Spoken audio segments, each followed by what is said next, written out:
जैन धर्म में दो तरह के पंथ हैं, श्वेतांबर और दिगंबर।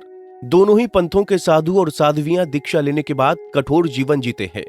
वो सही मायनों में मर्यादित और अनुशासित जीवन जीते हैं, जिसमें किसी भी तरह के भौतिक और सुविधापूर्ण संसाधनों का इस्तेमाल नहीं करते। श्वेतांबर साधु और साध्वियां शरीर पर केवल एक पतला सा सूती वस्त्र धारण करते हैं। दिगंबर साधु तो वस्त्र भी धारण नहीं करते।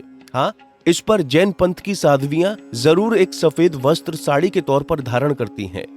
कड़ाके की ठंड में भी वो इसी तरह के वस्त्र पहनते हैं। दिगंबर साधु तो बर्फीली ठंड में भी कोई वस्त्र किसी भी हालत में नहीं पहनते। हाँ, श्वेतांबर साधु और साध्वियां अपने साथ रहने वाली 14 चीजों में एक कमली भी रखते हैं, जो बहुत पतली होती है। इसे वो केवल सोते समय ही ओढ़ते हैं। ये सभी साधु और साध्वियां चाहे कोई मौसम हो, जमीन पर ही सोते हैं। ये जमीन नंगी भी हो सकती है या लकड़ी वाली भी। वो चटाई पर भी सो सकते हैं। सोने के लिए वो सूखी घास का भी इस्तेमाल करते हैं। हालांकि इन साधु और साध्वियों की नींद बहुत कम होती है। दिगंबर साधुओं के बारे में तो कहा जाता है कि वो केवल करवट भरी ही बहुत कम नींद लेते हैं। आपको ये बात हैरान कर सकती है, लेकिन ये सच है कि दीक्षा लेने के बाद जैन साधु और साध्वियां कभी नहीं नहाते। माना जाता है कि उनके स्नान करने पर सूक्ष्म जीवों का जीवन खतरे में पड़ जाएगा। इसी वजह से वो नहाते नहीं और मुंह पर हमेशा कपड़ा लगाए रखते हैं, ताकि कोई सूक्ष्म जीव मुंह के रास्ते शरीर में न पहुंचे।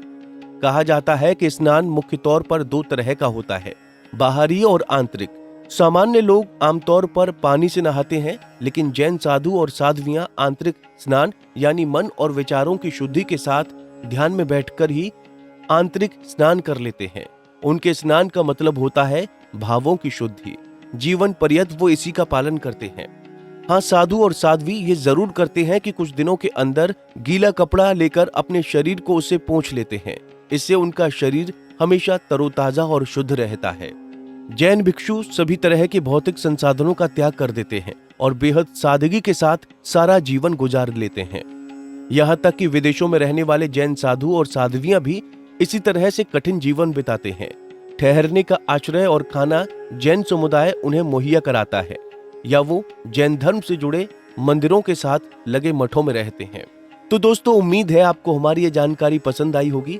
वीडियो कैसी लगी कमेंट करके जरूर बताएं और चैनल को जरूर सब्सक्राइब करें।